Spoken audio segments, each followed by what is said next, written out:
Hello, everybody. Welcome to Freaky Fast Broadcasting. Here's bring you the final race of the season here for the Below the Double Yellow Xfinity Series at Daytona International.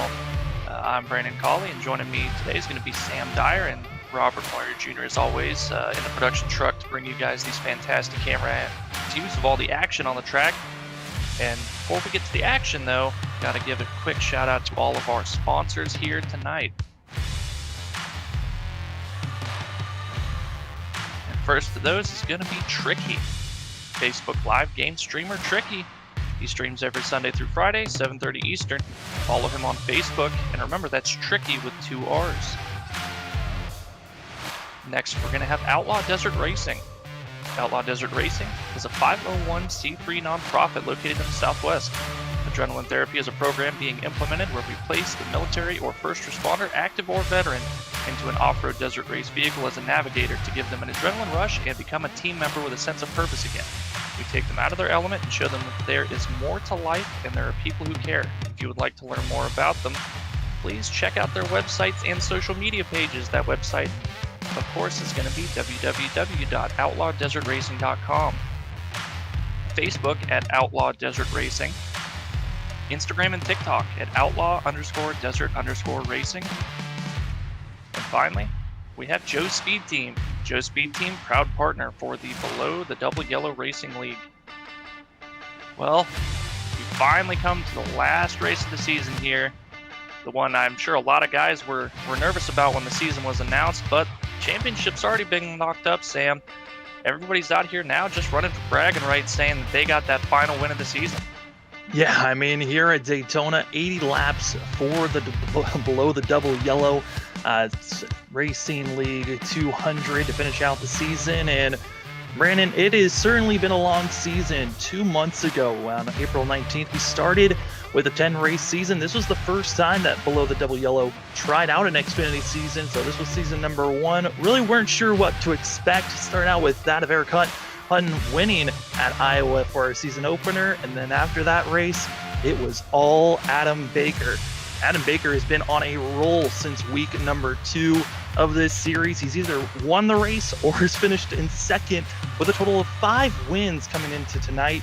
Adam Baker, congratulations on locking up that championship last week over that of Safe Fares and Eric Hutton, which, it's kind of comical to look at. We're giving stats on where drivers are, how many points they're back from Adam Baker. And we saw that number grow looking at our stats.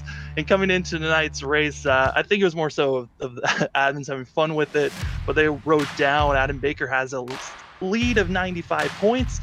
And Safe Fares needs to somehow gain 95 points per this race if he wants a shot. And I don't think that's mathematically possible here tonight. Well, I think if they ran the race and then split the field in half and ran a second race, and Adam Baker happened to finish bad in both of those, and I think if Safe won both of those, he might have a chance at it, but as it is right now, mathematically impossible after last week. But man, that's a heck of a point deficit to have as the leader going into the final race of the season. Again, just showing how consistent and how fast, blisteringly fast he's been throughout the duration of the entire season. Like you said, 5 wins, going for win number 6 here to win more than half the races on the season. Granted, it was a shorter season, just like you said, testing out the new format here, just getting their feet wet, throwing this series together and seeing how the first season was going to go and where they could improve for the next season. But, I mean, just kind of domination, and we talk about it seemingly every week, just who's going to be the one to really take it away from Adam Baker. And we've had some guys come in, like you said, Eric Hutton able to get the win to open up the season. And we've also had guys like James Loveland able to get a couple wins and really, at a lot of times, be right on pace or even a little bit better with Adam Baker. But of course, then you've got the 44 Safe Fares in second place in points. Obviously had a great season as well, being second place. And hasn't quite had the consistency, but definitely has had the speed. He's been right up there in contention for a number of wins that have just not gone his way. Yeah, I mean, looking at some of the stats coming into tonight's race and what build up for Adam Baker, he's going on trying to be one of the only drivers to finish out this season having an average of a top P3 finish for himself. The only finish that he didn't finish 1-2 in was at Iowa, where he finished in 7th place. So he's been in the top 10 every single week, and practically top 5 every week is that of Adam Baker. And you look at Safe Fares, he had 3 off weeks for himself where, he finished in 18th, 12th, 19th, just a couple of positions outside of the top 10 at times. And it seemed like for Safe, he was being so consistent for the first, 4 or 5 races of this season. We got to be consistent every single race, and that's what we've seen from Adam Baker. Some other notable, storylines to watch out for. Dallas Sullivan. I've had this on my notes for the past 3, almost 4 weeks now. He is the only driver in our top 10 in points, currently in 9th in points, to not have a top 5 finish. This is the best opportunity for this 46 team to have a shot at a top 5 finish, but it's going to be a wild one here at Daytona. Super speedway racing, pack racing, side by side, almost sometimes 3 wide at moments, and just one big one could take you out of this race. Drivers have 0 fast repairs. There's a lot of pressure on these drivers to make sure they can survive through stage 1 and to the end of the race. It's going to require a lot of patience. I mean, you talked about Sullivan going for that first top 5, and it's very possible that you could get it here, but it's also just as likely that you could end up dead last. Again, that one big one, especially not having that fast repair to kind of lean on to say, hey, if something big happens here, we've kind of got that mulligan to go out and continue to race. If something happens on the front row, turn 1 or 2 on the first lap, it could very well take out every single car in the field. I've heard of it happening. I haven't seen it, luckily not been a part of that in the car, but I have heard of other people that I race with talk about being in just that type of scenario, and that could really shake up a lot of stuff, because then it's just whoever's hoping that they've got the least amount of damage might be the one to come out and win. Yeah, and it's going to be exciting for these drivers overall. Robert, do you want to give a note? I think we do need our live stream for ourselves to see. But for the field out tonight, it is going to be a crazy one. 80 laps, stage 1, going to be our first 25 laps of this race, and that's going to be a mad dash for a lot of these drivers on how do they want to practice, that final run of this race for themselves, because it's going to be very hectic coming into the stage. Yes, the points really don't matter at this point for a lot of these guys, but certainly is going to be a lot of effort to have a good finish here, just to maybe have that pride of, hey, I won stage 1 and I won the end of this race. As here's your starting results here tonight. It's going to be that of Garrett Wolfenberg, who's going to be taking the top position with Adam Baker to his outside. Safe Fares going to be in second with Eric Hutton. Joshua Abbey going to be in that 5th position with Brandon Pearl. Nick Gardner, Alex Pelican, Summers going to be in 9th, and Kyle McGarvey going to be in 10th. Anthony Pelican, the 98 and 11th. Nick Starling, 12th position. Kevin McGarvey in 13th. Justin Carey, 14th. Dallas Sullivan, 15th. Bradley Wilson in the 51, 16th. Cody Atkins, 17th. Dennis Faircloth, 18th. Alan Dice, 19th. And Timmy Emanuele running at your top 20. And then finishing out the rest of our results, some of the drivers that were able to put down some times, that of Dennis Steele, Bryant Seaborn, Kyle Payne. Do you want to give a note for Kyle Payne? Another one of those drivers that I kind of was reading through Discord before today's race.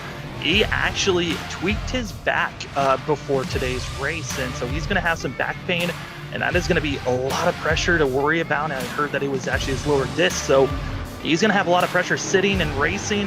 Got to watch out for that 42 team. Hopefully he can hold on to that pain and not be too hurt. Also finishing out the rest of this, James Loveland, 24th position, last driver to put down a time, with that of Jeremy Vincent, Alex Sterling, Lane Sullivan, Solfridge with Jacob Houston, Dylan Teal, Zach Smith, Francisco in the 11 going to be in 31st position, but it looks like he might be starting from pit road for the 11, so he missed the grid. And then that of Jordan Brockle going to be finishing out the 32 drivers in this field.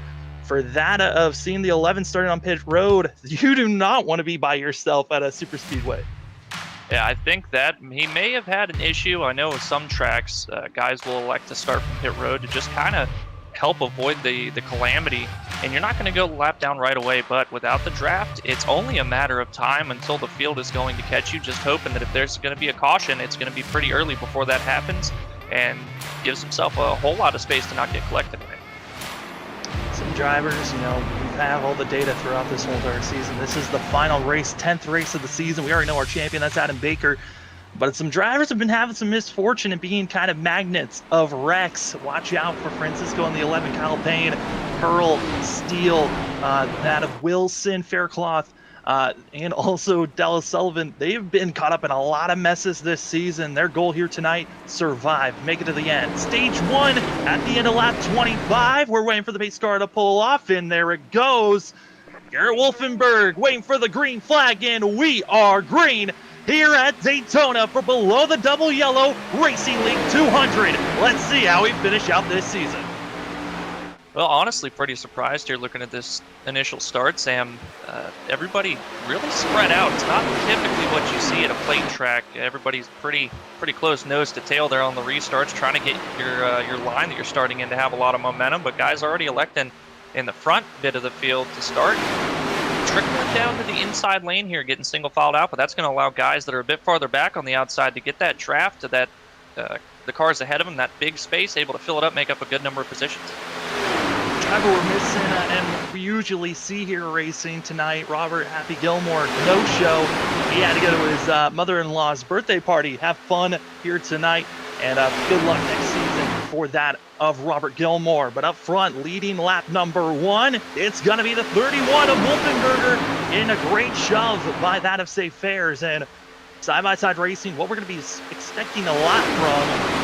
But Brandon, how are these drivers? I mean, we're seeing it up front. They're kind of packed up. There's not a lot of space to make moves, but how do some of these guys further back make that charge forward?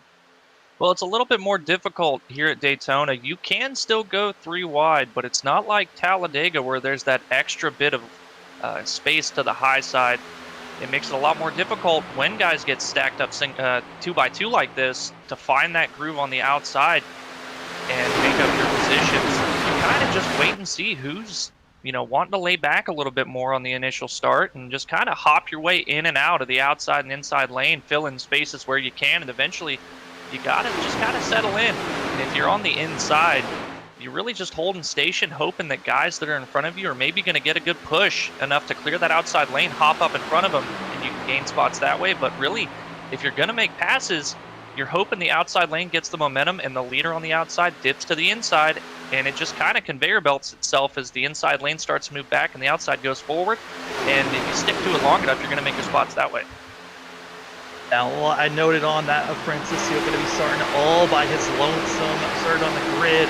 He's maxing out his speed, going about 178 miles per hour entering these corners. The leaders, they're going over 183 just through the corners alone. They're not even maximizing their speed. It's coming through the tri-oval. It's Adam Baker this time finally leading his first lap and showing that outside line. Once they've got enough drivers, get a nice push, they can start moving along. It's now Eric Hutton in the 88 leading the outside lane. Adam Baker leading the inside. Well, you saw as soon as Adam Baker hopped down in front of Garrett in 31, Safe Fares that was pushing the 31 backed off quite a good bit there, giving plenty of space.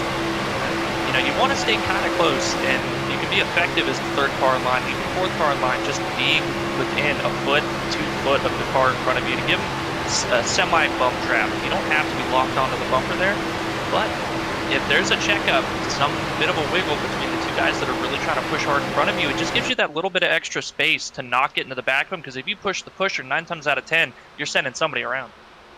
Yeah, I mean, it's always so interesting to watch the front of a pack, and it's usually the front 6 drivers, 3 rows deep, just all in line, trying to stay as stable as possible. Whoever can really stay in line is that lane that's going to move the best. And then you see that 4th car that's just giving themselves plenty of space and room to make sure they don't run over those drivers in front of them. As it looks like one of the Pelicans deciding to go low. That's Anthony Pelican deciding he was in the middle of the pack around 15th. He is dropping way back, going down the apron, and finally going to find himself a spot back in 25th. Been seeing a lot of drivers making the same move to drop back. And I think for Anthony, he's trying to find that of Alex Pelican, and finally the Pelicans in line, and we'll see how they can move forward for the 98 and the 12. And may not have liked something that he saw up in the front of the pack, just getting a little bit uneasy. Said, you know what, we're only now on lap 6 here. I'm just going to go ahead and get out of this. If something breaks out, I've got a good chance to avoid it and not really risk the rest of my race. And I've got plenty of laps left in the race that I can fall back and take it easy now and still have enough time to get back to the front if I feel like I need to. Whoa, Adam Baker going to be shuffled back. He'll now go to the apron and now losing ground. He really did not get out of turn too well, and now going straight to the back. This is now going to unfold a lot of the drivers up front, as now it's going to be Brandon Pearl on the inside. Going to be trying to get a push here from that of Wolfenberger, and the 31's got to find a new friend to work with as well. Eric Hutton, he's now got the 27 of Kyle McGarvey. We'll see what McGarvey, with that speed the 27 has, and he also got Nick Starling, which Starling, he also came to note, saying about a week or so ago, he came up with a knee injury that he's been working and having issues on for years, but it really got tweaked about a week or two ago. He's still dealing with some knee pain. We'll see if the 90 machine is good throughout this race. Well, luckily, looks like the 44 Safe Fair is going to hop out of line on the backstretch as well and go back to maybe help out his teammate of Adam Baker. But the good news is, if you have a knee injury at a place like Daytona, you're not going to have to use the pedals all that much. A little bit of lifting if it's your right foot, but pretty much full throttle most of the time. Definitely not going to be relying on the brakes too much either. So if it's your left foot, you're especially well off, or your left leg rather, not going to be having to utilize that knee all that much. But I can tell you from experience, a couple weeks ago, I did something to my ankle and had to do a race, and it's not fun pushing down that pedal when there's a bit of a pinching and pain. It kind of gets to you, and you got to kind of block it out after a little while here. But he's running pretty well in the 99 up here, fighting for the top 5, third in lane on the outside there, right behind the 27 and the 88, trying to move that lane forward. Safe Fair is once again going to be ducking to the inside, still trying to find where he can find his friends, that of James Loveland and also Adam Baker. The V-Speed machines trying to drop back, which is really interesting looking further back in where some of these drivers are. You've got that of Jeremiah Vincent, also Adam Baker, the Pelicans, James Loveland, Safe Fair's Alan Dice. These drivers we have been used to seeing up in our top 10 when we're at the mile and a half short track racing. They're now deciding to fade back and just let the race come to them, recognizing, hey, it's a long race, no fast repairs, let's save our car for at the end of the race. That's exactly right. And this, more than any other place, the plate tracks, Daytona and Talladega, these are the tracks where you will benefit from having a teammate, or even just one extra teammate. More than guys that are running out here maybe just by themselves, just out here in the league as a solo driver, not really involved with any of the other guys, because you've got somebody is going to help you and work with you. Of course, when it comes to the end of the race, it depends on the team and the guys in it as to whether or not it's every man for himself, or hey, we're going to make sure we can get a team driver to win this thing. But especially at the later stages when you get maybe green flag pit stops, having those guys that for sure are going to pit with you and you're not going to get stuck out there running by yourself, you can pull off some pretty good strategies just by utilizing that extra speed you're going to have with the 2 or 3 drivers in a line together. And now you see it at the back of the field. They're starting to group up here and formulating strategies for later on in the race. Just in line, we're going to be starting off with that of Safe Fairs, who's staying about 6/10 back. He's still at the lingering point of the draft, so he's getting a little bit of help, but just staying far enough. If any trouble happens, they will have enough time to react to it, as everyone from 22nd to the lead, side by side, not giving anyone an inch. And if you're going to be finding yourself moving forward, you got to find a pocket, put your car there, and hope that's the lane that moves when you move down or up. But currently up front, it's Brandon Pearl. This Ford machine showing a little bit of a spunk for himself. Haven't really seen Pearl up front that much. He was kind of one of those drivers I had listed to watch out for because he's just been a magnet. But Brandon Pearl up front, got to be feeling good. I mean, there's also some other drivers I haven't been seeing up here. The 5 of Abby. I mean, super speedway racing, it gives some of these drivers that have been having off seasons a chance to have a great finish off to the season for themselves. Well, you talked about it again, Sam, the guy, that what to watch out for, those guys that are just kind of prone to find themselves in wrecks. And I promise you, every driver in the field here, they are aware of the guys that just tend to seem to find the wrecks all the time. And they're watching out and hoping that that's not going to be a guy that's going to have to push them or they're going to have to rely on. Because, like you said, they just seem to find stuff. And you don't want to be a part of it here. Now we got the lap car 11 coming back. Now through the field, through the third lane there, getting around everybody pretty safely. And it looks like that outside lane kind of dissolving a good bit. Everybody hopping down to the inside now. Eric Hutton kind of left out on his own in the 88, trying to, get somebody to come up and help him here as he's slowly drifting back. Yeah, Brandon, with this league, their fuel mileage is 65%, and we're running to the end of lap 25. Everyone going down, kind of showing that they might be coming to pit road as a driver getting out of shape. It looks like that is going to be Sullivan just backing off his speed. And also Kyle Payne was the main driver that went off course for the 42. I'm going back to see exactly what happened, but it looked like Payne made contact with that of Seaborn, had to back off, and it also hurt that of Dallas Sullivan. Early mistakes for some of these drivers, and now Kyle Payne, no draft help for himself. Same for Sullivan. They're going to have to back on and team up and hope that just the two of them can catch up to this lead pack. Well, the good news is that you have the guaranteed stage here, so it's going to be a caution. You know it's going to happen. And 2 cars at the very least, if you just work together, don't try to do anything too fancy, just keep your pace nice and even. You should be able to stay from going a lap down before the end of this stage here before too long. And talking about that 65% fuel load, from what I remember, the farthest that you could make it on a tank of gas was probably in the realm of 40 laps. And with 65%, you're probably only going to go about 35 to 33. So going to be okay for the stage, but after that, that's when you start worrying, hey, when are we planning on pitting here? Are we going to go ahead and pit as soon as we can, or are we going to run it out and see if there's a caution, get some track position out of it? Yeah, I mean, that's got to be feeling a lot more comfortable for these drivers up front, recognizing, hey, we can make it to the end of stage. Stage 1 ends at the end of lap 25, so the drivers still have a little bit of time to work with. Coming to 11 laps to go during stage 1, and up front, I'm slightly concerned on how aggressive we've been seeing the second car on the inside. That's Wolfenberger. That 31 machine has been on the back bumper of the 4 for quite a while. Brandon, I mean, how close can you really be to these drivers before that temperature you got to be worrying about with your engine?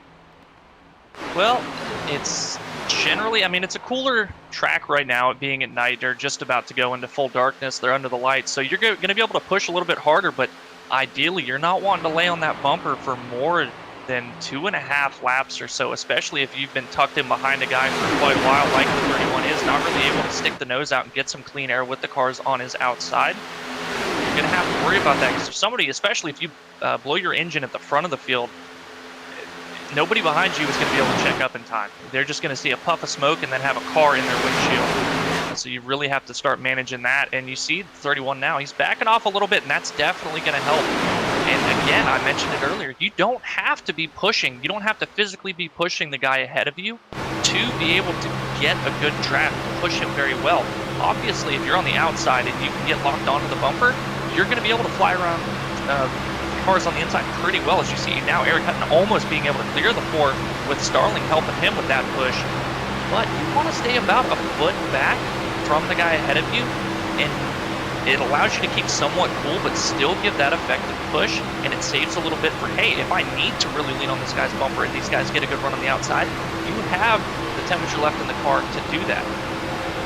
We're also seeing on board with that of Bradley Wilson, and Wilson, he's just trying to stay smooth, trying to stay in line, and for Wilson, he's just trying to run that high line, trying to see which lane will move the best, but he did have space for a little bit there to drop low. But for yourself, Brandon, when you're racing here at Super Speedway races, I know in the Cup package, the Aero package is so different from the Xfinities and trucks, but when you're running Xfinity and trucks, you build up the momentum. Where do you like to place yourself racing around here? Exactly where Brad Wilson is. I love the high side. It gives you so much more vision compared to running on the inside, especially in the center of the corner. When you are, say, the 4th or 5th guy in line here, all you can see is the bumper ahead of you. It's really hard to see where the apron is. So you're judging how much you need to turn on the car ahead of you, and you'll see a lot of guys start to wiggle just a little bit. The closer they are to the guy in front of them, the more they're going to wiggle. But if you're on the outside lane, not only can you see what the guys on the inside ahead of you are doing, but you have a much better view of the guys ahead of you in your lane. And it just gives you a better sense of where the runs are, if you need to start checking up, if somebody gets out of shape. And it's just a lot more comfortable overall. Plus, you've got the 3rd lane just to your right. If you feel like, hey, it's time to go, you've got a little bit of extra space. And you can start making moves compared to the guys on the inside that are kind of boxed in. Yeah, I mean, for me, I know when I'm running super speedway races, I like being the car that's just lingering a little bit further back, watching that lead pack, so I can see a little bit more than just being on the outside lane, and just wait for your time to pounce and attack for those final 5 to 3 laps and really build that momentum up. But for these drivers, tension's about to rise as we are coming up to 6 laps to go here for stage number 1. Stage 1 comes to a close end of lap 25. And, you know, for these drivers during the beginning parts of the regular season, it really mattered on where you finished during the stage. Only the stage winner would get a bonus point for himself. And now it's all about getting that, you know, honor, pride, respect of saying, hey, I won stage 1 during the final race at Daytona. But we know the drivers, when end of stage comes around, the aggression level rises as well. 6 laps to go. Nick Starling in the 99. He's trying to make a charge here, get in a huge run, and he's about to be clear if he wants to drop down. And Timmy Emanuele doing a great job pushing Nick Starling in the 99 in that outside groove. Then you've got Smith and the one behind them following suit. Just about had Eric Hutton cleared. Should get a great run down the backstretch here. You see Emanuele tucked right up against the back bumper there. Looks like Starling just going to get himself cleared. Has the option to pull down, decides not to. And you'll see that quite a bit. Some guys, if they feel like the guy that's pushing them, they work really well together. They'll try to do what they can to pull him down as well and not just leave him out to dry, because you don't know if the guy that you're hopping in front of is going to want to work with you or if he's going to dip out the first chance he gets and leave you high and dry. And then also, you know, just touching on working and finding people you enjoy working with. You have your teammates or people you've been racing around, communicating in Discord with throughout the season, but how much information can you take with, you know, this being a 10-race season, first super speedway race, and learning about different drivers' racing styles at super speedways? Are there different factors of finding a driver you like and drivers you're trying to avoid here? Well, it's hard to say because you don't, I mean, of course, in the regular season, when you're at the short tracks or the intermediates, you know who's fast and seems to have really good car control, but there's just a different way to drive at plate races. Guys that don't tend to be pretty good at you know, short tracks or the intermediates, the way that you drive this, it just clicks for them, and you're able to hold. They're really smooth on the wheel. They don't, they're not pulling the car around all that much, and they're really good pushers or they're really good leaders, and that's the kind of thing that you look for. You just see guys in the field, or guys that you're just kind of used to running around and knowing, hey, you know, at the plate tracks, these guys, whatever it is, they got it figured out. They know how to run here, and you just look for them throughout the field and try to stick it in behind them or just in front of them if you find a gap, and just show your nose a little bit and see if they're willing to go with you, and that's how you really find your help. Well, we know one driver that is feeling comfortable and confident. Doesn't matter what driver he has got behind him. Eric Hutton leading that outside group and doing his best as Pearl trying to do a late block, almost taking himself out, and that's something you got to be careful of for these drivers. It's coming across the line, putting us with 3 laps to go here in stage 1, end of lap 25. That's when we will be seeing the end of stage 1.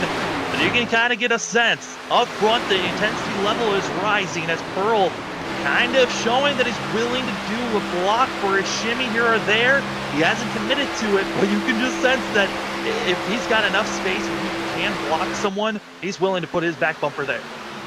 Yeah, especially considering it's the last race of the season. I mean, the points are already pretty much locked up. Yeah, you get a bonus point for winning the stage, but it doesn't really mean too much. And, well, I'm getting worried. There's money involved for the stage win. That kind of changes up the picture a whole lot.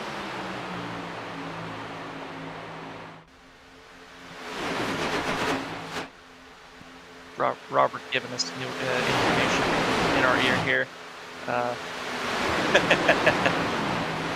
But, I mean, you're still wanting to get ahead in the points if you can, but don't risk your entire rest of the race just trying to get that 1 point for the stage win here. And you see Pearl trying to come up, get a little bit of a side draft on the 88 as they're going into turn 3 here. Got the advantage on the inside, but 31, a little bit of a gap, but they did check up the 88. Now we'll see if they can get a run out of 4. Starling trying to push pretty hard on the back bumper of the 88. Coming to the white flag of stage number 1, it's going to be that of Brandon Pearl. He's going to be having 31 of Wolfenberger giving him a massive shove. If Wolfenberger wants a shot to win stage 1, he's got to make sure the 4 and himself are ahead of the 88. As here comes a massive shove from the 31.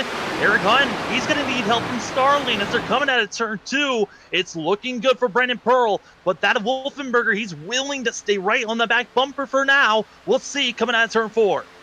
And Wolfenberger, he was clear for a brief moment, could have taken the position in front of the 88 to get the run down the backstretch. Elected not to, like you said, stuck with the 4 here.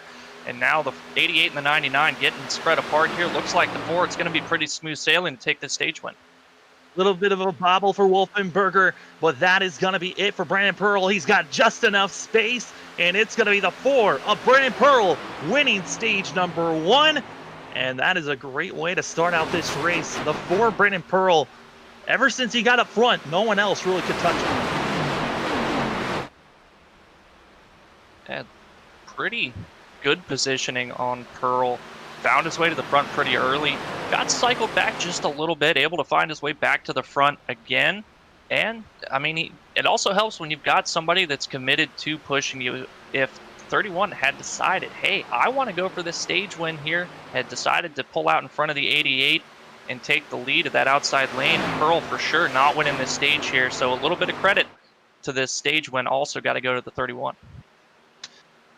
Well, that of Wolfenberger certainly showed that he had pace for himself, being one of the drivers to get our pole position here tonight. So, you know, he's got some just solo car speed and knows how to be running smooth, but a little bit of a bobble through 3 and 4 really cost him on speed to try to throw any shot if he wanted one, but it looked like he was pretty content on following that of the 4. Well, the drivers are racing to the pace car and should be coming into pit road. The driver's going to be coming into pit road, but we stayed green through that whole entire stint. We didn't really have any drivers except for one incident where that of Kyle Payne got involved with a slight bump with Seaborn, and luckily all drivers were able to survive, make it through, hurt that of Dallas Sullivan, but Sullivan's now going to be back as well as Payne back with the lead pack, and the 11 of Francisco going to be getting back to the lead lap, so bringing us with all 32 drivers getting ready to race hard and clean up here. But Brandon, as we're getting ready for drivers coming to pit road, now it's that strategy call coming into this stage 2 end of the race. How do drivers attack trying to set up for that final pit stop?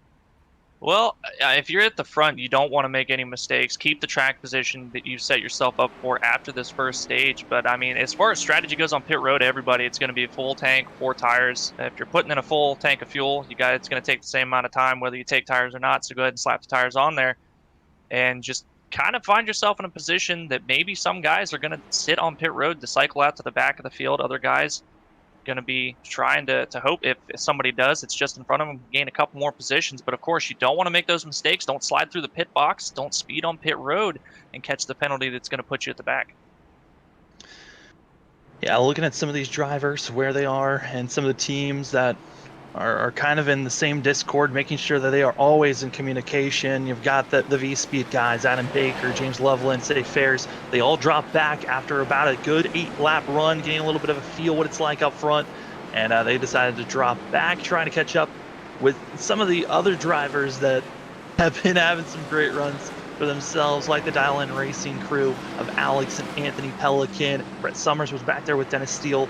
Nick Gardner, he stayed up front for primarily most of that run for himself. And then you've also got the Loaded Dice Racing group of Alan Dice, Cody Atkin, Dallas Sullivan, Nick Starling, Timmy Emanuele, and also Zach Smith. All those drivers in line with one another. And the final group that have really staying in Discord chat, that's going to be Jordan Brockle, Justin Carey. They're setting up for themselves to have hopefully a good run here tonight, as it looks like Kyle Payne has parked it. Doesn't look like he'll be coming back, as he was also a part of that Justin Carey group. And I think for Kyle, he might be calling it quits. I know that he did have his back pain that he was dealing with coming into this race. Might have been just a little bit too much for him to handle for the rest of this.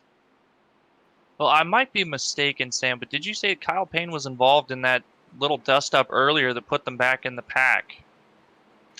Was that one of the drivers that was involved in that? Yeah, he made slight contact, a little bit of a door bang between himself and that of that of Seaborn. So both those drivers had to come in and get some service done. Kyle Payne, I think he just decided, we're just gonna park it. Some drivers stayed out a little bit longer or coming in to just top off. It looks like Steele, Baker, Dice. A lot of the drivers, probably thinking, hey, I got too good of a pit stop here. I want to be in the back. I'll come back in. Well, I think for the 19, it looked like he missed his pit stall during the initial stop here. I think this is a move for the guys at the back of the field here saying, hey, I don't have too much positions to give up. Come in now and top off and just get that little bit extra over the guys electing to stay out here and keep their track position. If it goes green, it's going to be a pretty big advantage for everybody that's got just that maybe half a lap's worth of fuel left in their car, especially being at the back here. They're going to have the full draft of the field, able to save even more. Can go a couple laps later than the guys that are up front right now. Excitement in the air, as now it's going to be that of Garrett Wolfenberger, Eric Hutton, your front two.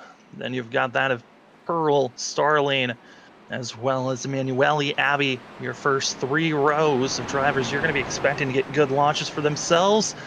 Huge thanks to Below the Double Yellow for letting us at Freaky Fast Broadcasting to show off this kind of a trial test period of the Xfinity series. We will not be back for next season, but it certainly has been a fun time out here broadcasting these guys for these 10 races. And, it's kind of been the Adam Baker show, but it's been fun to watch these guys and some of the drivers in the middle of the pack, further back, evolving, getting better each and every race. It's been a blast to see, and then they get to throw this wild card at the end. We'll see if someone else can get a win here, as no more stages. We race to the end. Green flag in the air for the Below the Double Yellow Racing League 200. It's going to be Eric Hutton down low, executive Wolfenberger to the high side. And now a little bit of a swap up on who's going to be behind these guys, as Wolfenberger was pushing the 4 for the longest time, and Eric Hutton had Starling swapping our teammates now on who they're working with. Wonder how they're going to be making this swap moving forward. Coming out of 2, it's looking like Eric Hutton and that 4 of Pearl, they got ahead of steam. And run out down the backstretch now for Starling and Wolfenberger, looking really good, about even with the 88 and the 4, but now they're going to slowly start pulling ahead through the center of the corner. But it seems like, especially out of turn 4, that run from the high side is pretty huge, and Starling all over the back bumper at the 31 as they come out of 4 now. Going to get a little bit spaced out, going to hurt that run, but should be just about even, a little bit less than even before they come across the line here. Still carrying that run down into turn 1. We touched on the fact that first start, green flag first waved, it was a lot of drivers giving space to one another, not trying to be as grouped up. This restart, you got a stage 1, they were even more spread out, as really back in that of 18th place, Adam Baker, he's got also Alan Dice, Loveland there. They are giving plenty of room to this lead pack that are side by side for our first about 14 drivers. It's surprising to see, and then he dropped back from Loveland back to that of Dennis Faircloth, and Faircloth, he's going to be having that of Solfridge and Vincent behind him, and it's just a train of cars that are trying to get grouped up because they gave each other just too much space.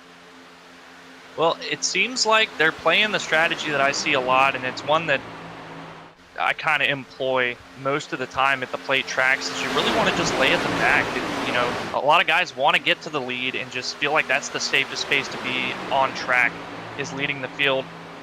But it's risky to play this strategy, to sit at the back and hope that you can stay out of the cautions if they happen, because if the cautions don't happen, then you've got to pass the entire field and everybody gets grouped up trying to make that late charge, and a lot of times that will cause the caution that you'll end up getting collected if you can try to avoid the whole race. And sometimes, especially at Daytona, where there's not a lot of room to form that third lane, you just don't have anywhere to go when you decide, oh man, it's time to go to get to the front and see what we can do.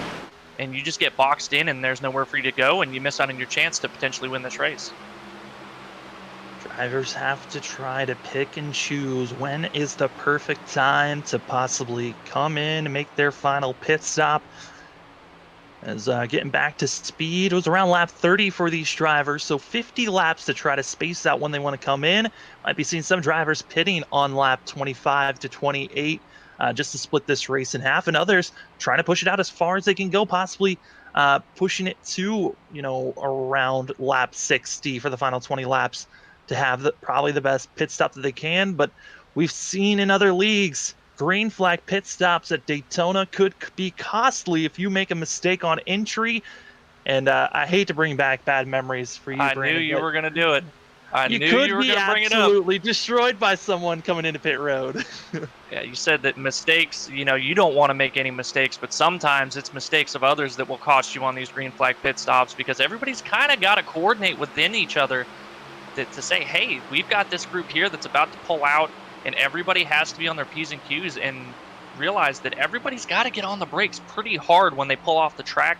And all it takes is one guy in that group that brakes just a little bit too late or just completely misjudges what everybody else is doing and gets into the back of one guy, and it could shoot him across the track into the field that's trying to stay out on track, or push him forward and collect everybody in front of him that are trying to slow down to make their pit stop. And it's that domino effect. Just one mistake can cost upwards of 10 drivers. It could cost them a big problem. And that's a lot of times. If you get a green race at Daytona, where you're going to find that caution finally is during those green flag pit stops. Yeah, I mean, for a lot of these guys, you have to figure out where they want to be, and those mistakes that you can make could be so costly for themselves. Riding on board with the 32 of Andrew Stacy, and Stacy in 16th place, kind of where I like to run. Just, you're with the lead pack, but you're just, lingering in the back, picking and choosing, kind of seeing how the field's attacking each lane, figuring out which lane's on the move, and then later on in this race, attack and try to gain as many positions as possible. And those final about 5 to 3 laps, currently still side by side, is your top 16, and really not giving each other too much space to make mistakes up front. But looking at the drivers up front, I mean, we got to see that great, switching of positions, finally getting everyone with the partner they want to work with that of Pearl and Wolfenberger getting back to the inside lane, working with one another. Eric Hutton and Starling to the outside with Emanuele as well, following them, and Zach Smith. Smith, another one of those drivers that kind of a surprise to see the one up front doing as well as he is, but that wild card of Super Speedway racing, these drivers, like you touched on, some of them just have a knack at racing at these super speedways way more than other courses. Well, and I can tell you, Zach Smith, just watching him run around here behind Emanuele, and on that second group, not too many bobbles out of the one car, very smooth wheel, and that's ideally what you need here to be fast. The least amount of wheel movement as possible, and just keep it nice and smooth. Don't scrub off speed, making those aggressive moves. Oh, but Brandon Pearl gets into the left rear of Hutton. Not sure exactly what he was trying to do there. Maybe trying to do some type of side draft here, but hate to tell Brandon Pearl, not really effective in the Xfinity cars, not running the Cup cars here tonight at Daytona. So might want to give just a little bit more space than that. Could have been disastrous for him and the 88, as well as everybody directly behind him. Yeah, that's not the first time that those drivers have really gotten that close on side drafting through the backstretch. I mean, during stage 1, I think they were close to touching at least 4 or 5 different times, and finally making contact here. Not a surprise when you're trying to really be on that edge of contact, maximizing side drafting, and then it backfires in just an instant. But luckily everyone stays in line, and here comes that outside line once again. They're building up that momentum. A little bit of a bump from Nick Starling, and here comes the 88 and the 99. They're back up front side by side with rows 1 and 2. It's continuously battling, and it's always fun to watch how these drivers can build up that speed. They get that huge momentum, and then they just stall out side by side up front. Well, back to that contact really quick. Even though there wasn't a wreck, it still is going to end up ruining quite a few races. The McGarveys both getting significant damage in that, as well as Houston, significant front end damage, and that's the absolute last thing you want here at a plate track where you rely so much on the clean nose, the aerodynamics to get your straight line speed. Going to be able to draft okay, but any chance they had at getting out to the front of this pack and leading a lane to go for the win just went out the window with everybody trying to check up for what they thought was going to be a wreck.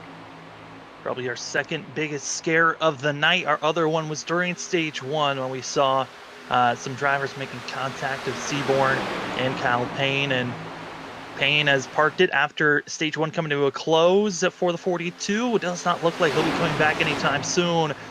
As we are coming up to halfway through this race, the drivers certainly have been putting on a great show, still side by side. And, I hate to be biased, but I enjoy watching the Xfinity and Truck Series with the old aero package.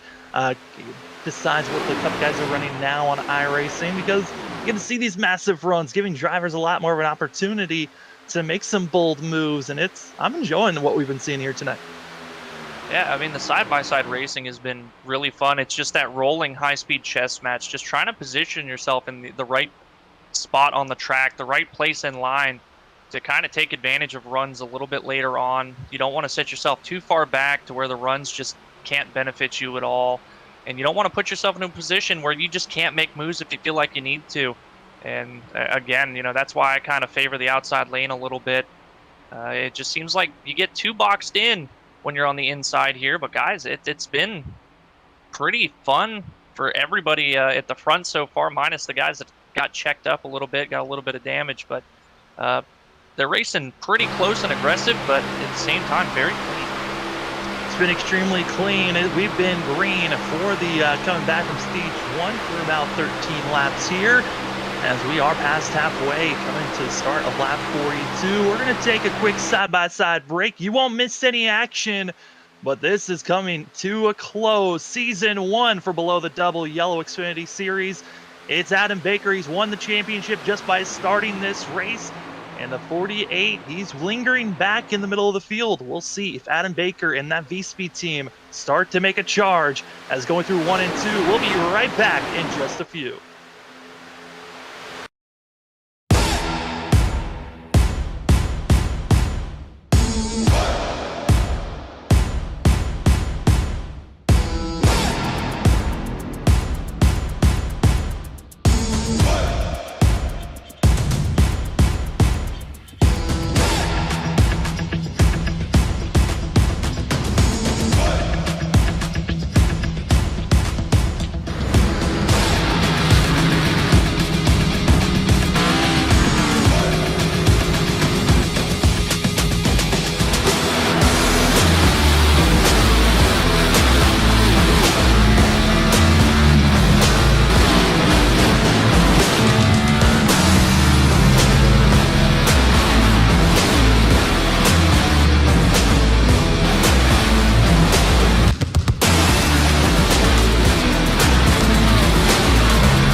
Below the double yellow Xfinity Series Season 1 finale here at Daytona. Usually you start out the season super speedway racing, but here for the Xfinity Series, why not finish the season off with a bang?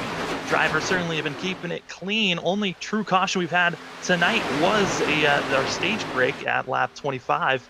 But since then, we've had a couple of scuffles of drivers making contact, with that of Eric Hutton, as well as in Pearl up front. They kind of hurt a lot of the drivers that are on the outside lane, back that group up. But right now, coming into this race, we already knew our driver's champion for our 10 race season. That was Adam Baker, who clinched that about 2-3 weeks ago. Just utter dominance from that 48 team. Currently, for that of Adam Baker, he's running back in 22nd place in line of all the drivers that are kind of setting up and preparing for green flag pit stops that are looming over the head of these drivers for possibly. We are going to be entering that zone in the next about 5 laps or so, when the drivers' windows are going to be opening for green flag pit stops. But up front, it's been that of Hutton and as well as Pearl, and Hutton now dropping low, leaving Starling and Emanuele on the outside lane with that of Zach Smith. My name is Samuel Dyer. With me is that of Brandon Cawley, as well as in the production chair, Robert Moyer. Brandon, it's been an interesting race, side-by-side racing, but preparing for pit road.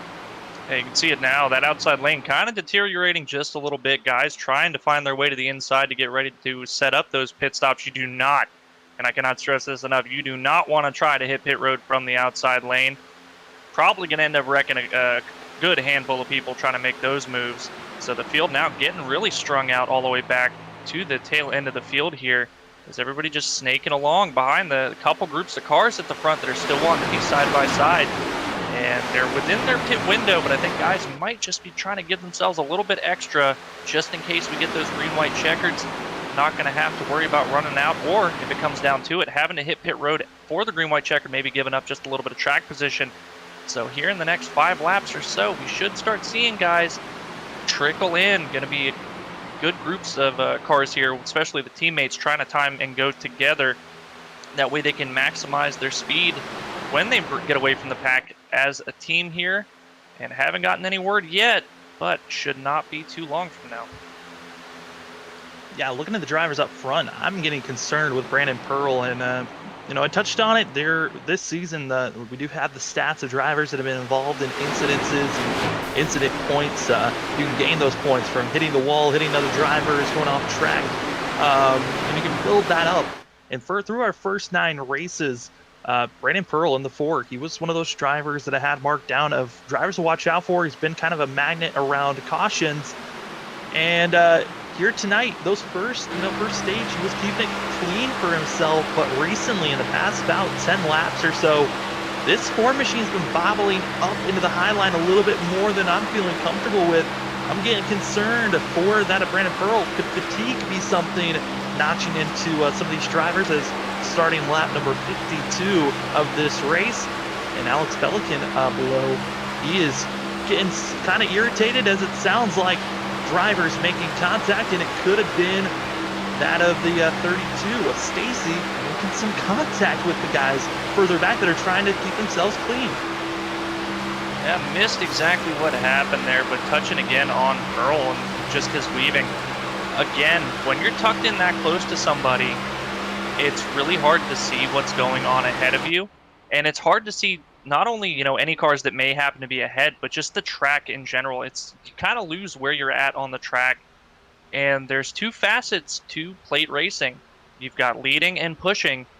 And the guys that are really good at the plate racing are really good at both of those skills.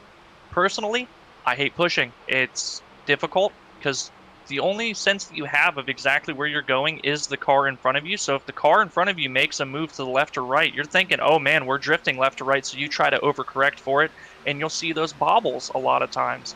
Where we saw Pearl, when he was leading, he was relatively smooth, making some questionable choices as to where to put his car on track, sure. But as far as his, just line, very smooth. And it just seems like he's one of those guys that is a very good leader, not a good pusher. And, watching that outside lane, you touched on it, deteriorating and has gone away practically at this point.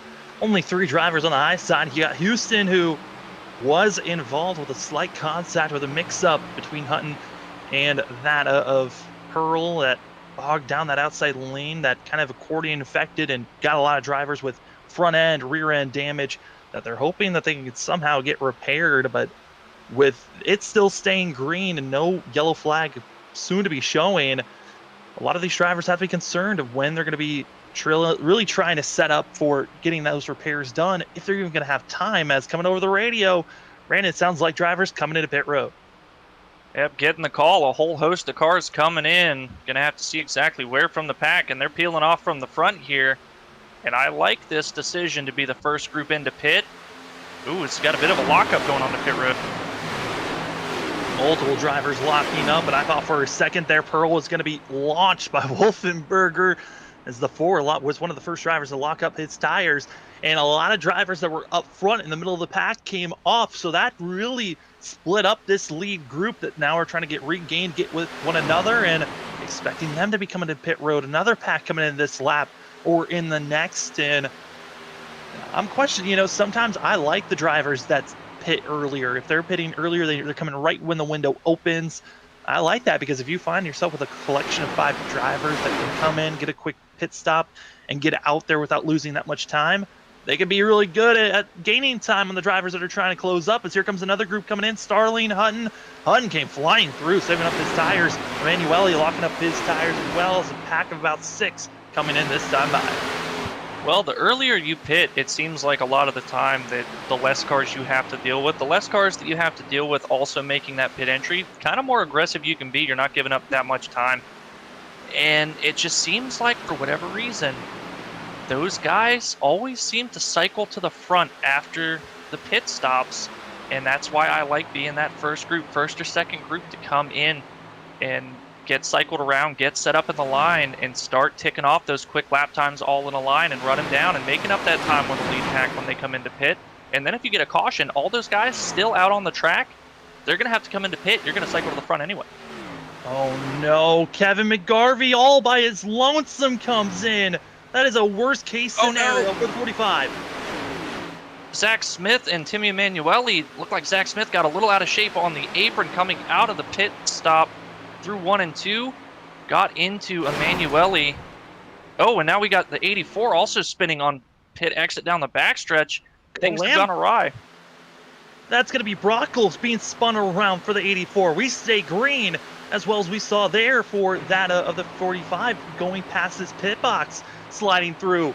Just calamity. These are the mistakes you cannot make, as this could be your final pit stop of the race.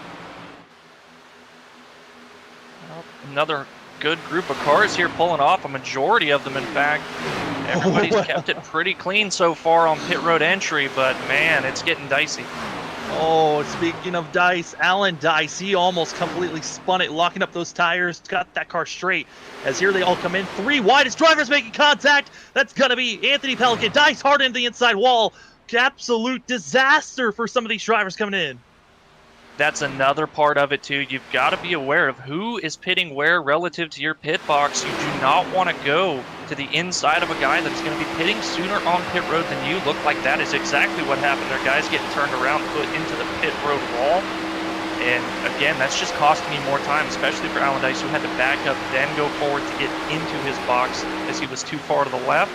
And now he has completely lost that group that he pit with. V-Speed coming in together, and Safe Fares came flying through, and he got caught speeding. Oh my, he never even looked like he touched his brakes. He was waiting until the very last moment, and it backfired for the 44. Oh, Woodland stepped in his box. Adam Baker will see if he can make a clean box entering, as his 2 other teammates have already cost themselves. Baker comes in clean and perfect, and exactly what he's been doing all season long, being consistent, but his teammates, an absolute blunder for the other 2. And honestly, this hurts Baker just as much, because that's his help. Now his teammates got themselves in a position, Fares with the penalty, but for as long as it's taken Loveland to get his service done, still not got it done. It looked like he was still in the wrong position, had it in reverse, finally gets going on pit road. Almost equates to the same amount of time as the penalty for Fares. And Baker now not going to have the help of his teammates, so essentially he got a penalty as well. just everyone in every single pack that came in, at least 1 to 5 drivers had mistakes. But the lead group right now, it's that of Nick Starling, Eric Hutton, Wolfenberger, Abby, Seaborn. They are cruising for themselves. And that of Cody Atkin, he's going to be trying to just give a little bit of a tow for Adam Baker. And Baker's now going to have Faircloth and Gardner and others. But this front 5, they're looking good and poised to continue to pull away because the next group behind them, they're about 2, almost 3 seconds back. Well, and if you look at this front 5 here, you'll notice one car is missing, and that's going to be the 4 of Pearl. Pearl also had a mistake during his stop, slid too far to the left in his box, had to back up, get realigned, lost touch with all the guys that he was pitting with now. Now back in the 21st position, just having draft help for the 19 of Teal. Pearl and a lot of these guys that made these mistakes going to have to hope that a caution comes out to save them and reset them with the rest of the field. I mean, looking at this group, I mean, this is incredible to see. We did have kind of a talking point of who do we think was going to win this race before we went live. Robert Moyer, our producer, he called the 99. Nick Starling winning this thing. We'll see if he can get it done. Eric Hutton, he's already won, trying to make it to where only 3 drivers have won this season. And I got to say, Wolfenberger, he came in late in the final 3 races of this season, but he's been looking strong, pushing Pearl for most of this race. But it is going to be a tall task trying to get by the 99 and the 88. Well, unfortunately for our lead pack here, the majority of the field is not too far behind them, being led by Cody Atkins, getting picked up for Faircloth. They're going to be able to run them down here in just a little while, and by the run that they're going to get from the draft of this lead group, should be able to rock it to the outside, absolutely no problem. May just be able to pass them entirely. It should cycle Adkins to the lead if they can keep it together. They've got to keep nice and straight, not get many checkups. Kind of the negative side of having such a long line. At accordion center of the corner, you get a lot of guys from the center part back start accordioning each other. And I've also got to point out that the guy that I had tapped to win this thing is 3rd in line in that second pack there, Nick Gardner. Oh my goodness. Adam Baker, I kind of was thinking had a shot here to continue on his streak. He has been on an 8-race streak of finishing 1st or 2nd with 5 wins this season. Adam Baker currently in 10th place. If he finishes in the top 10, he can say he finished in the top 10 every single race of this 10-race season. I mean, what a feat that would be for this driver that already locked in his championship. But up front, it's going to be that of Starling and Hutton. They're going to be staying on the lower line. Here comes Wolfenberger and Abbey. Well, it's a good move to get side by side at this point. Kind of limits the option of that pack that's closing in on you behind. They're going to have to take it to that 3rd lane. And depending on how aggressive they're going to be, they very well could. I mean, driver in 5th place, Seaborn. He had contact made with him and also Kyle Payne in the first 15 laps of this race. Wasn't able to really get any of that service repaired too much under the stage break, but 76 didn't lose too much speed. He's there, as well as the lap machine of the 44 of Safe Fairs is here. Fairs could be a factor to help his teammate of Adam Baker get up moving forward. And, I mean, you make a major mistake like Safe Fairs, he gets caught speeding, has to wait. Now he, as a lap car, certainly could be a factor, as I've seen a lot of lap cars here, Super Speedway Racing, be helping drivers get wins here. At as you always need to see a friendly face, even if their chances of winning the race are out the window.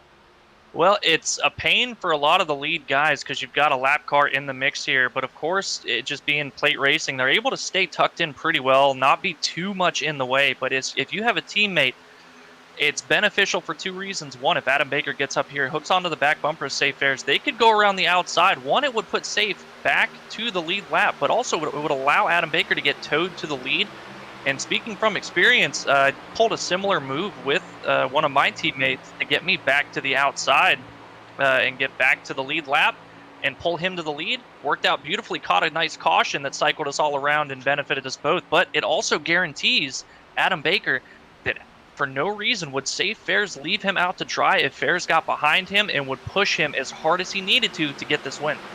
16 laps to go, and this field has grown. It went from a 5-car group to now that of a 18-19 car group. And at the tail end of this lead pack, it's Dallas Sullivan, who had a mistake as well coming into pit road for the 46. He is the one driver in our top 10 in points who has not gotten a top 5 this season. This is his best shot for Dallas Sullivan. We'll see if the 46 can cut his way through, as you're also seeing more lap traffic. Being a lap down is, oh no, Eric Hutton, he's going to be in trouble. But luckily he's got the apron to save himself, but with that little bit of a bobble, he's going to lose the draft of the lead pack. He's losing the draft of the lead pack here, but I got to say that was a whale of a save. I don't know how he kept that thing from going around and not even going down pit road. Man, that was a wheelman right there.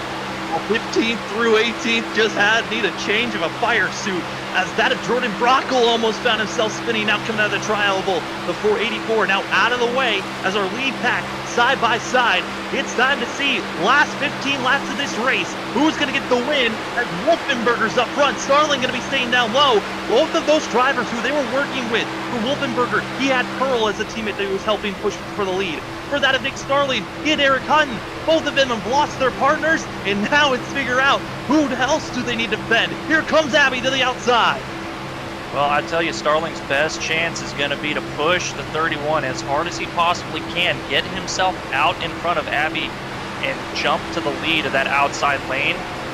Otherwise, he's just going to find himself boxed in and not have any chance to go and make any type of move whatsoever.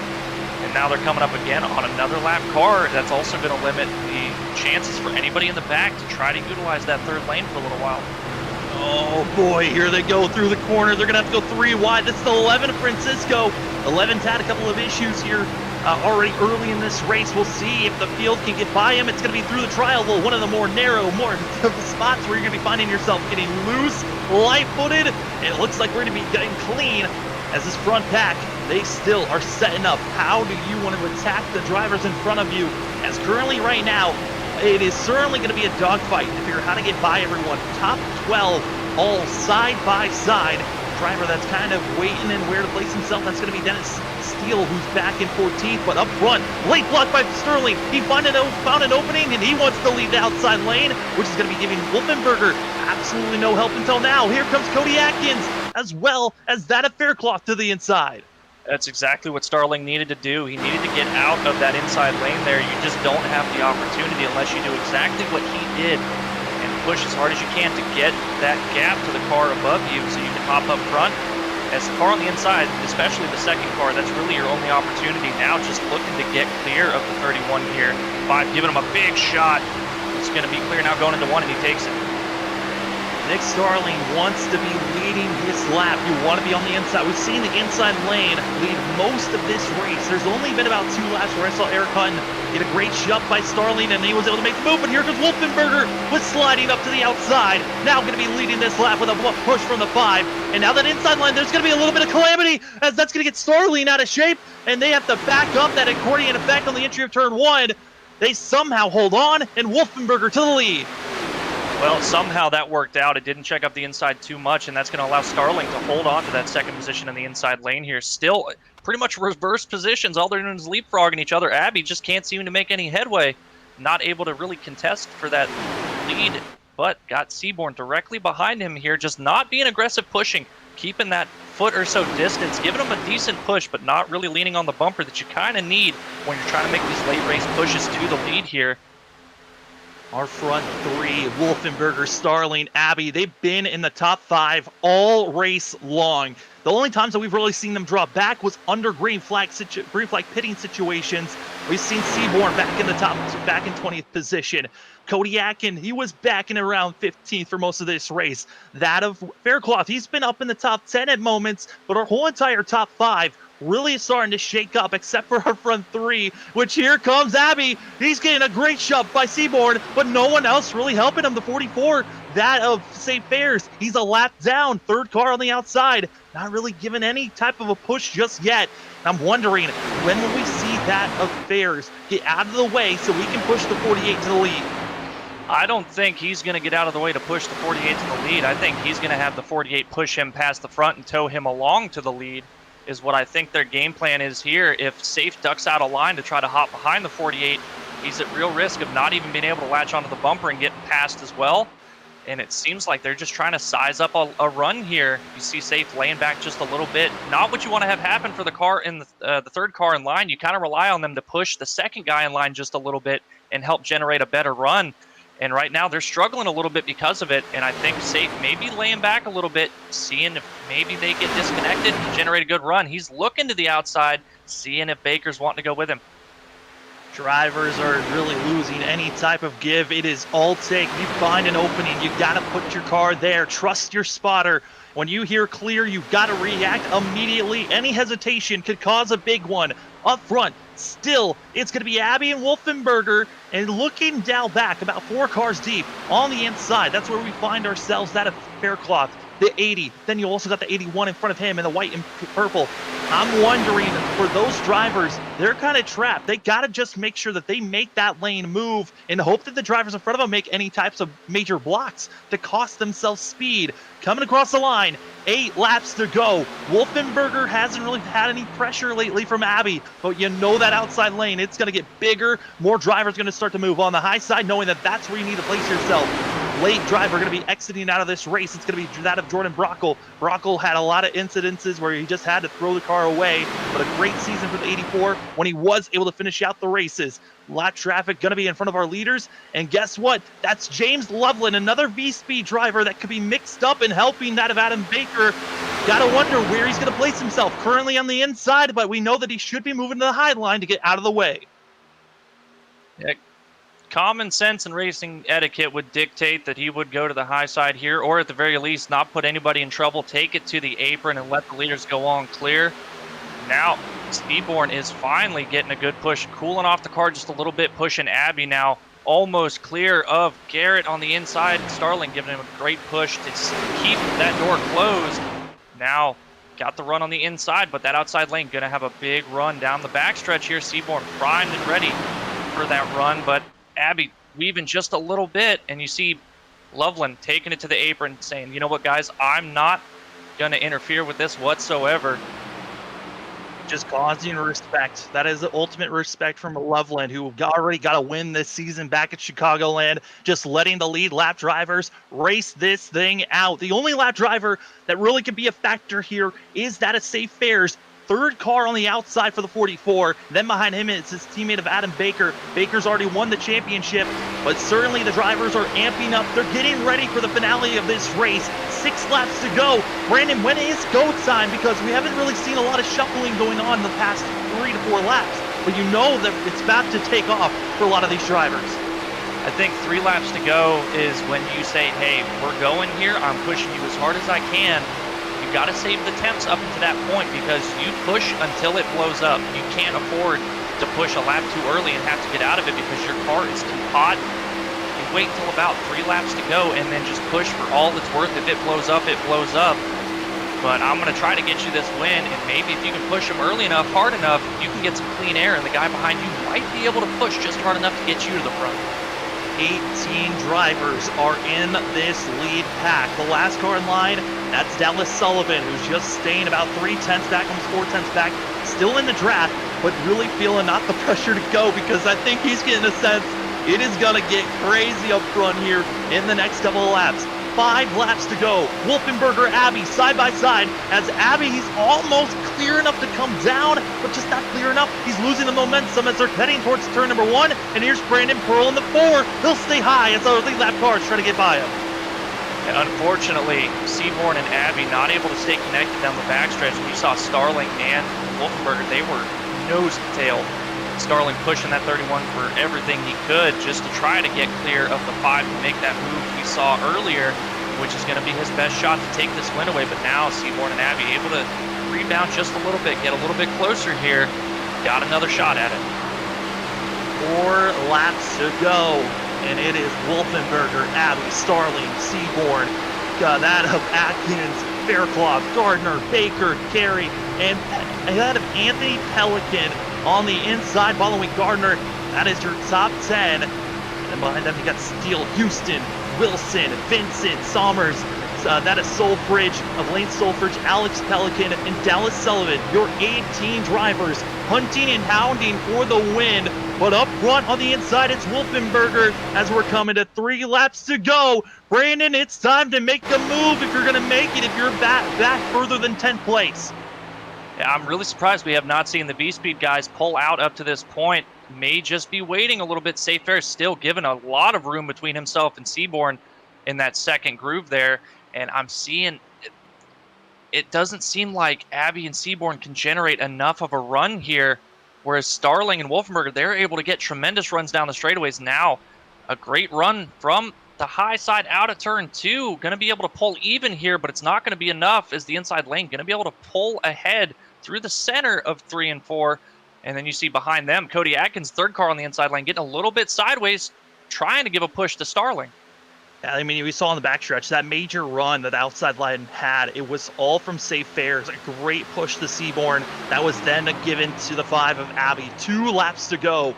And Abby, that time, he was close to deleting that lap, and he was close. He led that lap by 0.02 of a second, and that's all you need. You don't need to be a full car length ahead. You just need to be a nose for the 5. As right now, not a lot of shuffling's going on, and if you were going to make a move, you had to already make it. As right now, it's going to be 3 wide coming down the backstretch. It's going to be Safe Fair's Adam Baker. They're finally making the move as they enter through 3. Yeah, I was wondering when it was going to happen. We'll have to see if the 2 cars able to get this done. But you see Kerry now filling that gap on the inside, becoming the 3rd car on the inside. Oh, spinning inside a Baker, and they're going to be spinning. Will the yellow flag before they get to the line? It does. Yellow flag before they get the white flag. We go to overtime.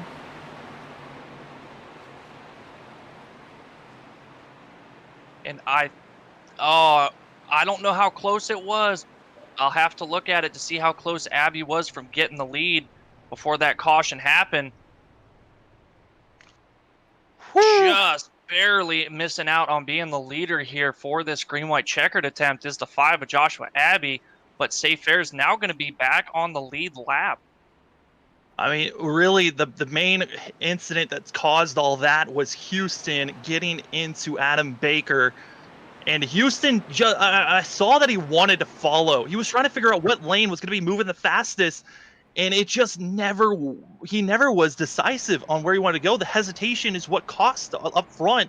As if he just stuck with the V-Speed guys, would have been finding himself up front. But other drivers that were caught up in this, I mean, you had Wilson involved and tons of other drivers just being spun out of this thing just because the 8 could not choose what lane to be in. Also carry hard contact and just, you hate to see that kind of a wreck coming late in this race.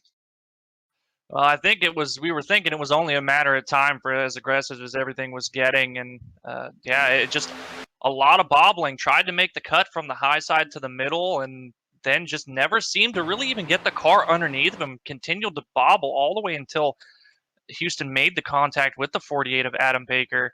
And unfortunately, like you said, taking out a whole lot of cars. And I don't think this is over with now. These guys know, okay, we're going to be cooling down the cars under this green-white checker. We're pacing here. We're going to have perfectly cool cars. I'm not coming off your bumper as soon as the green flag comes out. You may see somebody else getting turned, and we may end up going through all 3 attempts. There's a very high possibility of that. I do want to give note, Adam Baker still in pit road, going a lap down for the 48.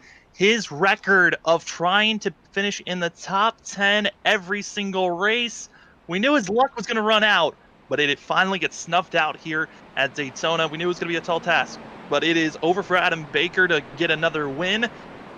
We know Loveland, he was a lap down. He's going to be in a spot where he's going to have to hope for our lead lap drivers to come into the pits, but a factor we haven't really touched on is fuel mileage for these drivers. The longest we saw them go out for a run was about 28 laps.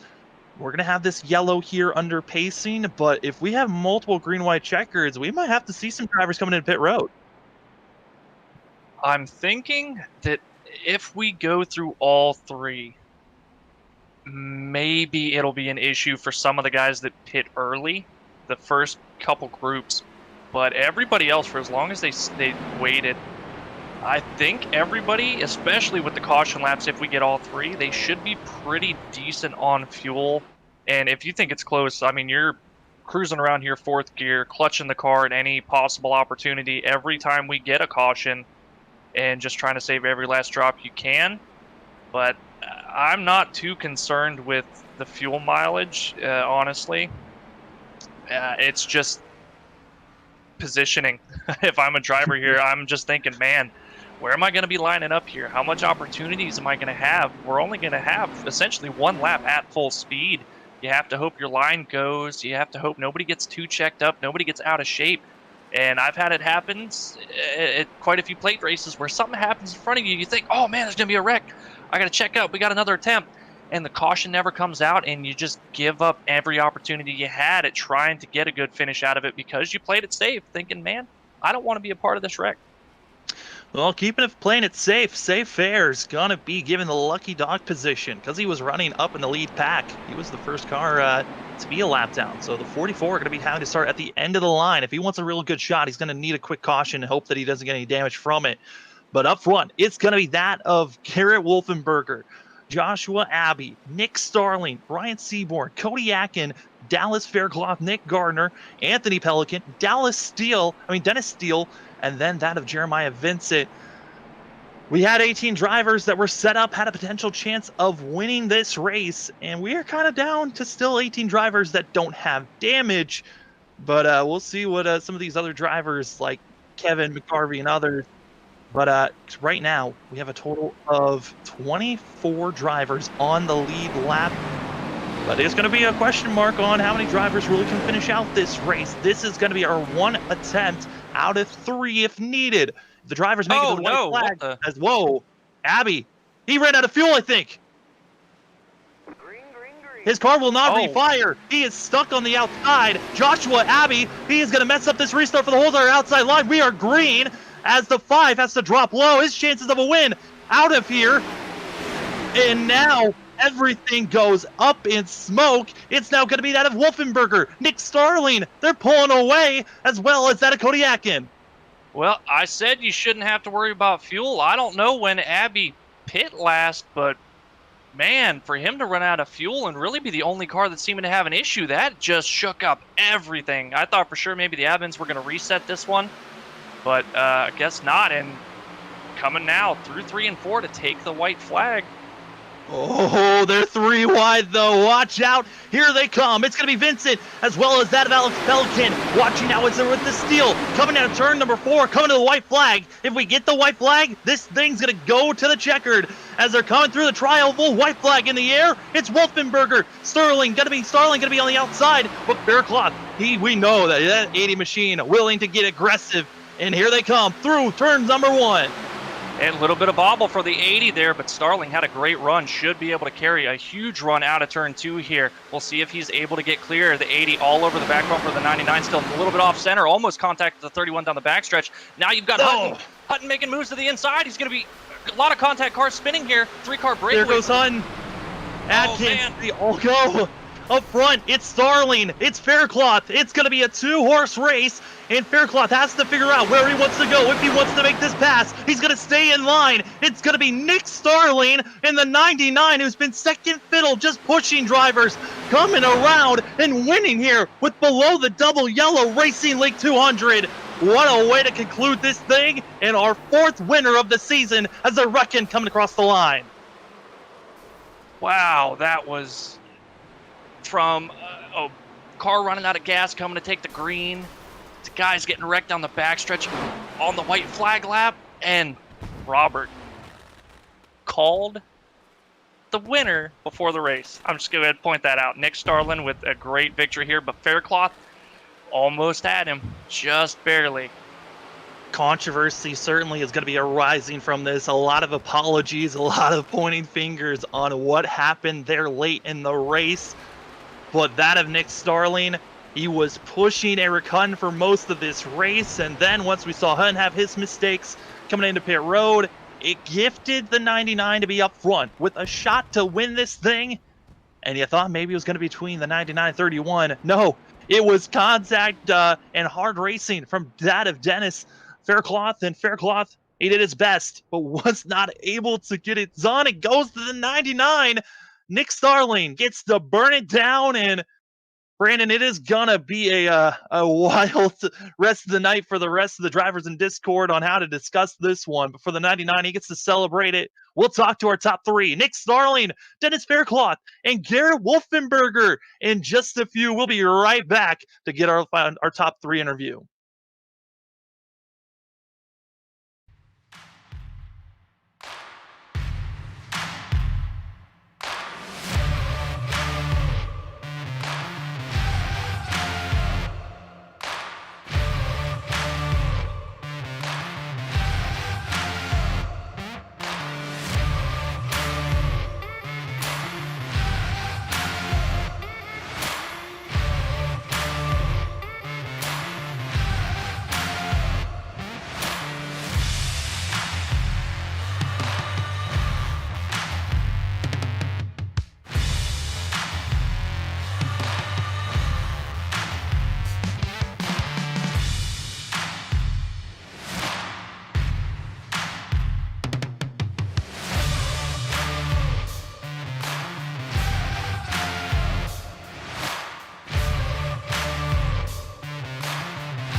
Well, what a way to finish out the season. It was dramatic. You thought maybe we were going to end under regulation. A late wreck put us into overtime. And then that of Abby. He was trying to save fuel and could not refire his engine, clogging up the outside lane and then bringing it to just that of Nick Starling, Faircloth, Wolfenberger, and those three drivers put on a show. We'll be bringing in that of Garrett Wolfenberger up in the booth. This is his first top three, and what a race it was for the 31. Garrett, it's Sam up in the booth. You got me? Yeah, I got you. Well, you were up front for most of this race. You certainly were putting on a show, but man, did late in this run things get chaotic. Yeah, it got pretty crazy. And Josh ran in the field there right before we went. Kind of unfortunate, but happens. Yeah, I mean, Garrett, you came in late into this series, but you've really shown that you've got the pace practically at every racetrack we go to. What was the mindset coming into tonight's race? Pretty much just work with all your teammates, just try to stay up front as long as possible, and try to be in front of the wreck if it ever happened. You certainly did a great job at that, of being able to avoid all that carnage. We saw drivers having issues coming into pit road. How was pit road for yourself, though? Pit road is pretty good on entry, but that last pit stop when we came off, I almost spun out coming off. But other than that, it was pretty good. Well, Garrett, a great night for yourself. Top 3 finish, so close to winning this thing. But good luck, next season if you come back for that. But here for tonight, the floor is yours for any shout-outs. I want to thank Martin Sports, Shenandoah Shine, all my teammates in the race, Brandon, Abby, Bradley, Seaborn. They were all great to help. And then thank you guys for running this broadcast, and of course Nick for running the league. That was Garrett Wolfenberger. Great finish, 3rd place for the 31. And congratulations on a great finish. Good luck for next season. Thanks, guys. Then we've got that 2nd place, Dennis Faircloth for the 80 machine. What a wild race it was for the 80. Dennis, you found yourself on the inside for most of this race, and then late in the run, you had a shot to win this thing. Yeah. Wow. I'm kind of shaking. I feel like I won because I called the shot there. Didn't have a teammate in this race. Robbie didn't get to make it, so I was talking with Jeremiah Vincent and Lane Solfridge in practice. We set up a radio channel for the race, so I was working with them the whole race. We got to the end there, that last restart, and we were kind of separated. So probably weren't going to really have a chance to make anything happen. So I asked them, I was like, hey, just kind of joking, but kind of serious. If I get the opportunity to push Nick, I'm going to do it. And they were like, yeah, go for it. And, I right-clicked his name, coming to the green, and I typed, I got you, man. And then the 5 ran out of gas, and and then, that was crazy. Didn't know what was happening at that point, but we got the runoff for 4 coming to the white, and Nick pulled out, and I hit it. I'm pretty sure I had front end damage from running in the back of whoever it was on the outside behind the 5. Pretty sure I had front end damage, so I probably wasn't in a position to pull out and pass Nick. I tried. I didn't want to try too hard and completely throw it away either. If I got to run, I got to run, but I was not looking behind me. So, but fun race. I think we stayed pretty well behaved till the end there, which is kind of what you expect at a super speed race. So. Oh, absolutely. And Dennis, you were being patient for most of this race, just staying on the low line, letting that lane kind of come to whenever everyone else made a mistake. How was it trying to be patient for so long in this race until later on when he finally had a shot to even try to do anything? I can be honest. That's not my style. That's if I'm trying to get safety rating, but yeah, but that don't apply here. It's not really my style to kind of wait back there. But Jeremiah and Lane were, and Eric Hutton, they were all right with me kind of working with them in the radio channel. So I wanted to go off of their strategy. Pitted when they pitted, did what they did, backed up to them and kept a gap between us and the main pack in case anything happened, and got lucky there. I guess we kind of made it to the end, and I guess at that point, those 3 are teammates. I had a feeling maybe if it came down to us, they probably wouldn't have been loyal to me, and I don't blame them. I probably wouldn't have been loyal to them either, but I appreciate them letting me work with them, though. It was fun having a back and forth strategy like that. I just recently joined a team, and Gilmore wasn't able to race tonight, so there's my team in this series at least. Kind of threw it together, worked out. Yeah, well, Dennis, certainly was a crazy night. What a way to finish out this season. I know it was short, but hey, you put on a great show here tonight. The floor is yours, though, for any shout-outs. Giving shout out to U.S. Freemasonry for sponsoring the series this year. Well, I guess this year, whatever, half a year. Shout out to you guys at Freaky Fast. You've done a great job. I go back, I do the same thing with the Cup Series, and go back and watch each race, whether I watch it that night or over the weekend, just see, what I'm doing, see how you guys are doing. You guys do a good job. So hopefully, who knows, I might be open to joining a few more leagues, and maybe all the broadcasts on those too. Who knows? I try not to get too involved with too much stuff, but And I guess I don't really have any sponsors yet. I drove the Geico car all year. I work for them, so it's kind of, yeah. But thought I'd throw together. I brought this Thrustmaster scheme out for my last race in the Cup Series in that season. I brought home a top 10 there and put it on the Super here and brought it home second. And I don't know. I kind of liked how it turned out. I got a tough decision as far as what I'm going to drive in the next season. It's always having fun decisions when you got too many good schemes. You got to figure out which one to use. But Dennis, a great season for yourself. Finished strong. Second place finish. Just came up just slightly short. But like you said, this kind of counts as a win in your eyes. Great job surviving, and good luck next season. Thanks, man. You too. And we'll see you around. Dennis Faircloth's able to get second place. And the man he just could not beat out, that was Nick Starling. Nick Starling, you are the winner of the finale here for the Below the Double Yellow Racing League 200. To finish out the season, you were up front all race long. But man, how does this one feel? It feels good.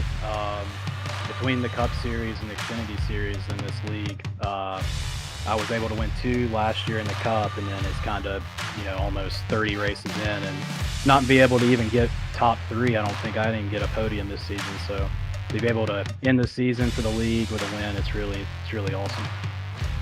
I mean, Nick, we've seen you be up front, show pace, but I mean, how does this one feel knowing that you kind of had to avoid a couple of different wrecks, watching them in your mirrors, and some other drivers' misfortunes, but you find yourself up front?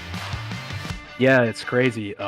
Between, the fuel, everyone was battling fuel there. We were kind of clutching once that caution came out right before the white flag. We all knew we were going to be pretty close. And then Saul there with the 5 there on that final restart, not able to fire the car because we were all trying to save fuel. So he had the fuel, and then, pretty much the last 10 or 15 laps, I was sitting there just overheating and trying to back up, but make sure that top line doesn't get in front of us. So it's just crazy how there's so much going on while you're trying to sit there race and, literally battling inches over inches.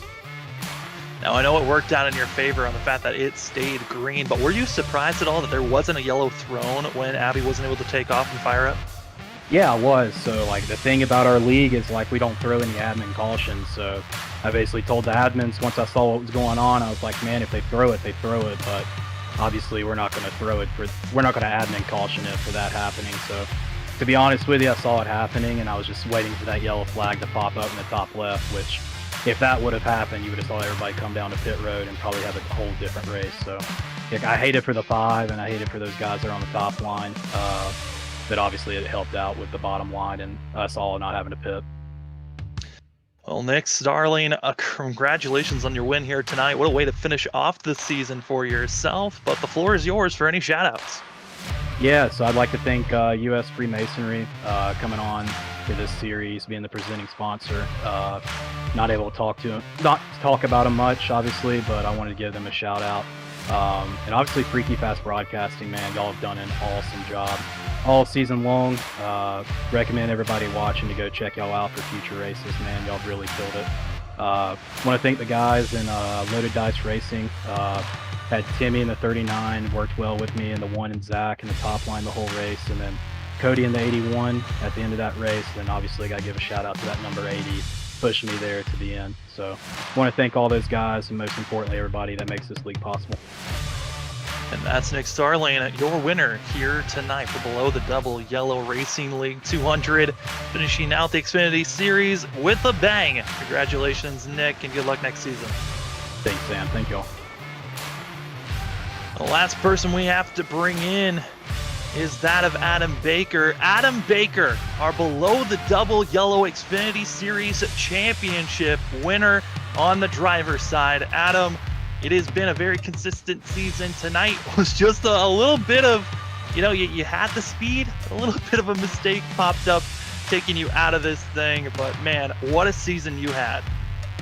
Yeah, I mean, we had the strategy here tonight too, and I felt like I had the speed, and then the fuel, we were definitely good on fuel. I know some guys were going to be close, but yeah, an incredible season for sure. Really, really happy to get the championship. I wish we could have ended on a little better note.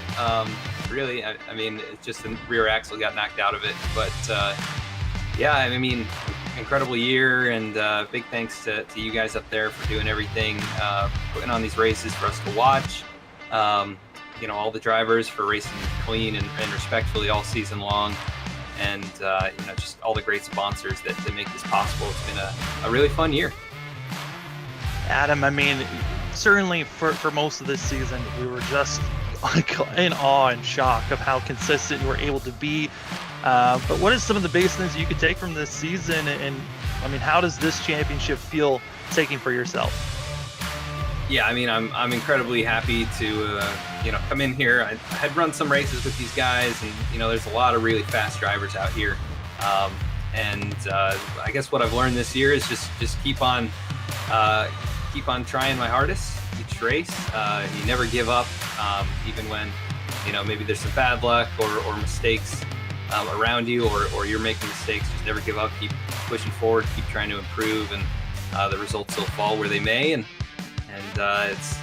it was a great year, so really a lot to be happy about. Well, Adam, I know we've talked to you primarily for most of the season, but again, the floor is yours for any last shout-outs.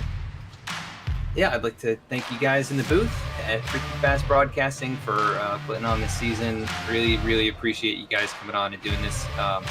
It's been a lot of fun to go back and watch. I hadn't done league racing in quite some time, so really nice to go back and see good broadcasts during the league here, and all the sponsors, US Freemasonry, Adrenaline Therapy, Tricky Facebook Gaming, Basic Joe's Racing, Nashville's Next with Benny, V-Speed Garage, all the boys at V-Speed for encouraging me and cheering us on. Safe, running great races this season. I think he ends up second in points, so a heck of a year for him as well.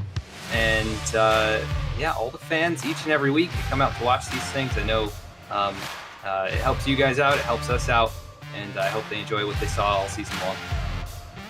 Well, that's Adam Baker. Again, you're below the Double Yellow Xfinity Series champion, the inaugural season of the Xfinity Series. Adam, you were so consistent, and congratulations on the championship and such a great season for yourself. Thank you, guys. Have a great night. I mean, Brandon, what a season it's been, and what a way to cap off the season with tonight's race. Yeah, it's been an up and down season. Some guys not having the best of luck, some guys finding speed at the right moments, and getting really kind of sneak their way into a victory, and just peaking at the right time, putting themselves in the right position. But throughout the whole season, one constant has remained, and that's Adam Baker. Obviously, just a dominant performance so far this season to come away with 5 wins, and up until tonight, not have a finish outside the top 10, and that streak finishing inside the top 3 was just an incredible drive for this season. So it's fun to be a part of it, and congrats to Nick Starlin for snagging the win here tonight at Daytona to close out the season. And I mean, that's got to be some momentum for Starlin to go into the next season coming out of a win like this. And these guys, when they get the long season for season 2, I think it's going to shake up quite a number of things for these guys, but for season 1, it was a blast. Yeah, I mean, season 1, 10 races, you saw Adam Baker absolutely stay consistent through 9 of the 10 races in the top 10. And some of those other drivers like Safe Bears and Eric Hutton. Eric Hutton missed a race, and that also gave a little bit more of a boost for that of Adam Baker. And you're seeing the final results here on screen, but it has been a blast this season covering these guys. Like we noted, Nick Starlin getting the win, Faircloth getting second, and third was Wolfenberger. Want to give a big thanks to all 3 of those drivers and our championship winner here in this series, Adam Baker, for showing up for the interviews and talking to us tonight. What a season it's been. It was 10 races of utter dominance by one driver, but it was fun to see Eric Hutton show up, get a couple of wins under his belt. James Loveland shocking us at Chicagoland, breaking the streak of the 2 drivers. And here tonight, Nick Starling getting another win, or getting a win for himself, giving us the 4th driver this season with a win. What a season it was. Congratulations to Adam Baker and to that of Nick Starling winning here tonight. And all we have to do now is send it up to Robert Moyer to finish out the call. All right, thank you guys. Great action. Great 10-week season here with Below the Yellow. We do much appreciate them letting Freaky Fast come aboard like these guys said. I echo everything that Sam and Brandon said, and Adams. I do appreciate Adams recommending us to this league. So make sure everybody goes and checks out V-Speed too on Twitch. He does a great job on their Cup Series broadcasting. But guys, it's been fun. It's been great. I called it. Do I win anything? I just need to ask. Do I win anything for calling Nick winning the race? No? Anybody? We'll talk You get a about pat on. You get a pat on the back. Congratulations. You know what? I'll take it. I'll take it. But man, what an action! What an ending! What man, great season. So again, we do appreciate all the fans that come out every Monday night, watching here on Freaky Fast Broadcasting, and also liking all the videos and subscribing to this channel. We do much appreciate it, and if there's anything you ever need out there, don't be afraid to hit us up here at Freaky Fast Broadcasting. But with that being said, we are going to get signed off, and hopefully everybody enjoyed the content for 10 whole weeks. But until next time, and hopefully we catch you on the next time, we're going to let everybody go. Have a great week, and we want to say we love yous all, and God bless everybody. We love yous all. Peace out.